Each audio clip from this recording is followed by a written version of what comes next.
உலகலாம் உணர்ந்து போதற்கரியவன் நிலவுலாவிய நேர்மலி வேணியன் அழகில் ஜோதிகன் அம்பலத்தாடுவான் மலர் சிலம்படி வாழ்த்தி வணங்குவான்.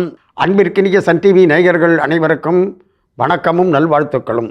அன்பர்களே, இன்று சித்திரை 26 9/5/2026 சனிக்கிழமை தேய்பிறை அஷ்டமியோடு அமைந்திருக்கக்கூடிய இந்த அற்புதமான நாளில் உங்கள் அனைவரையும் நம்முடைய சிறப்பான ஆலய வழிபாட்டு நிகழ்ச்சிக்கு அன்போடு வரவேற்கின்றோம். தேய்பிறை அஷ்டமி என்ற காரணத்தினால் பைரவரை வழிபாடு செய்ய வேண்டும். அப்படி பைரவரை வழிபாடு செய்ய வேண்டும் என்று சொல்கின்ற நேரத்தில் ஆகாச பைரவர், இந்த ஆகாச பைரவர் எழுந்தருளி இருக்கக்கூடிய திருத்தலங்கள் என்று நாம் பார்த்தோம் என்று சொன்னால் 2.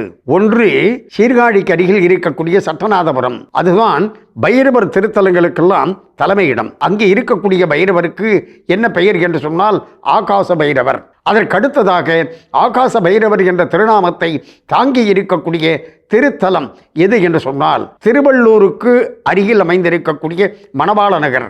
அதற்கு அடுத்ததாக அமைந்திருக்கக்கூடிய வெங்கத்தூர். அந்த வெங்கத்தூர் என்று சொல்லக்கூடிய திருத்தலத்தில் ஆகாச பைரவர் அற்புதமாக அஷ்ட பைரவர்களோடு அருள்பாலித்து வருகின்றார். இங்கு இவர் ஆகாச பைரவர் என்று அழைக்கப்படுவதற்கு என்ன காரணம் என்று பார்த்தோம் என்று சொன்னால், இந்த பைரவர் ஆலயம் இப்பொழுது நாம் தரிசிக்கின்றோமே, இந்த மாதிரி உருவாவதற்கு முன்பாக இந்த பைரவர் வெட்ட வெளியில் ஆகாசத்தை பார்த்து அப்படி பூமிக்குள்ளே இடுப்புக்கு கீழே புதை உண்டு அவர் இருந்தார். இந்த மாதிரி இருக்கக்கூடிய சந்தர்ப்பத்தில் என்ன ஆயிற்று என்று சொன்னால், இந்த பைரவரை எப்படியாவது வெளியிலே கொண்டு வந்து இவருக்கு ஆலயம் எழுப்ப வேண்டும் என்ற முனைப்போடு கலைமாமணி ஸ்ரீகவி அவர்கள் ஏற்பாடு செய்தார்கள்.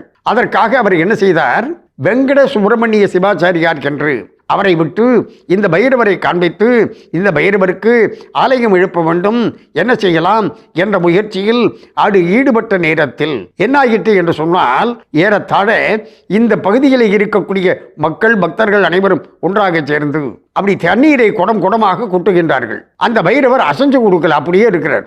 இந்த மாதிரி இருக்கின்றாரே இந்த பைரவர், என்ன செய்யலாம் என்று யோசித்தார்கள்.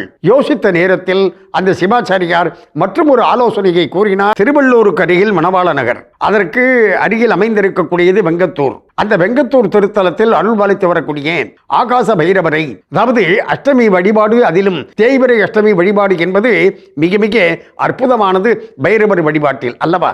ஆகையினால் இன்றைய தினம் நாம் பைரவர் வழிபாடு செய்து கொண்டிருக்கின்றோம். இந்த ஆகாச பைரவர் என்று எப்படி இவர் உருவானார் என்பதை அப்படி சிந்திக்கின்ற நேரத்தில் என்ன ஆயிற்று என்று சொன்னால், தண்ணீரை தீர்த்தத்தை கொண்டு வந்து சேர்த்தார்கள். பைரவர் அசைஞ்சு கொடுக்கல. அப்புறமா அந்த சிவாச்சாரியார் ஒரு ஆலோசனை சொன்னார். ஏறத்தாழ ஒரு 108 கன்னியா பெண்கள், அந்த பெண்களை விட்டு பால் அப்படி சொம்புல கொடுத்து அந்த பாலை அந்த பைரவர் திருமேனியில் சேர்க்க சொன்னார். அப்படி பைரவருடைய திருமேனியில் அந்த பாலை சேர்க்க சேர்க்க அந்த மண்ணானது கரைந்து பைரவர் முழுமையாக வெளிப்பட்டார். முழுமையாக வெளிப்பட்டார் என்ற உடனே இந்த பைரவருக்கு என்ன திருநாமத்தை சூட்டலாம் என்று சொல்ல, ஆகாச பைரவர் என்ற திருப்பெயரை சூட்டுவோம், ஆகாச பைரவர் என்ற திருப்பெயரை சூட்டினார்கள்.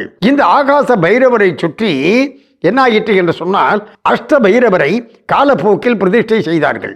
அஷ்ட பைரவர் என்று சொல்கின்ற நேரத்தில் அஷ்ட பைரவரும் அவர்களுக்கு இருக்கக்கூடிய திவ்ய ஆயுதங்களோடு அவர்களுடைய பத்தினியோடு இந்த ஆலயத்தில் எழுந்தருளி இருப்பது ஒரு சிறப்பு அம்சமாக அமைந்திருக்கின்றது.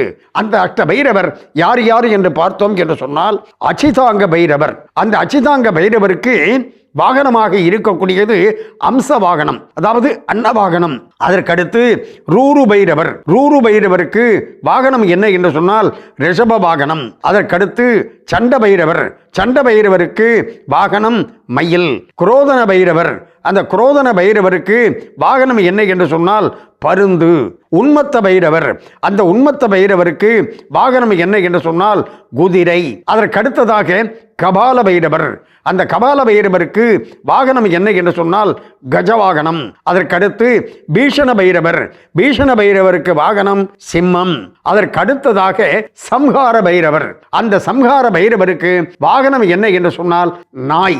எனவே அந்த சம்ஹார பைரவர் எல்லா பைரவருக்கும் இருப்பதைப் போல அந்த நாய் வாகனம் இருக்கும் அல்லவா, சுவானம் என்று குறிப்பிடுவார்கள். அந்த நாய் வாகனத்தை கொண்டவராக அமைந்திருக்கின்றார். இப்படி அஷ்ட பைரவரும் ஒருங்கே அப்படி காட்சியளிக்கக்கூடிய அற்புத திருத்தலமாக இருக்கக்கூடிய வெங்கத்தூர் ஆகாச பைரவர் ஆலயத்தை நாம் தொடர்ந்து தரிசிப்போம் வாருங்கள். இந்த வெங்கத்தூரில் அருள்பாலித்து வரக்கூடிய ஆகாச பைரவர் ஆலயத்தை தரிசித்துக் கொண்டிருக்கின்றோம். இந்த ஆலயம் எங்கு இருக்கின்றது என்று சொன்னால் திருவள்ளூருக்கு பக்கத்தில் மணவாள நகர், அதற்கு அருகிலேயே அமைந்திருக்கக்கூடியது வெங்கத்தூர்.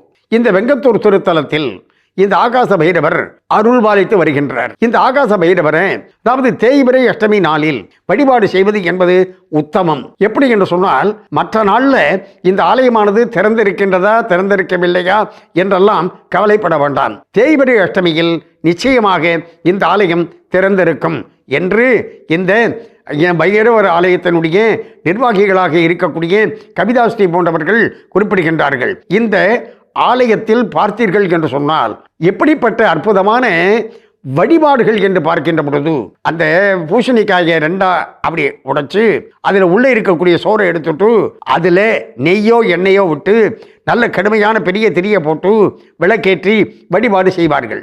நம்மால் அப்படி செய்ய முடியவில்லை என்று சொன்னால் கவலைப்பட வேண்டாம். என்ன செய்யணும்?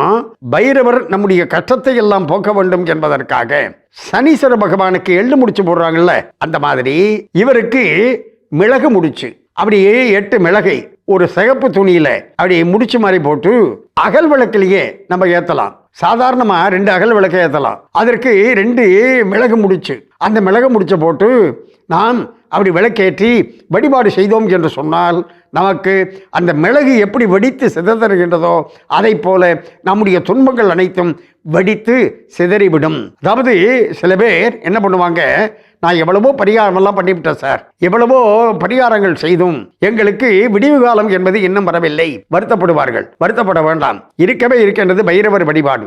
எல்லா விதமான பரிகாரங்களுக்கும் தலை சிறந்த பரிகார வழிபாடு எது என்று சொன்னால் பைரவர் வழிபாடு என்று தெரிவித்து இன்றைக்கு நாம் தரிசனம் செய்த, அதாவது திருவள்ளூருக்கு அருகில் மணவாள நகர், அந்த மணவாள நகருக்கு அருகில் அமைந்திருக்கக்கூடியது வெங்கத்தூர். அந்த வெங்கத்தூரில் அருள்பாலித்து வரக்கூடிய ஆகாச பைரவர் அவருடைய அருளால் நம்முடைய நேயர்கள் அனைவரும் எல்லா நலமும் பெற்று பல்லாண்டு பல்லாண்டு வாழ வேண்டும் என்று பிரார்த்தனை செய்து கொண்டு இந்த அளவில் நிறைவு செய்து கொள்வது நாகை முகுந்தன்.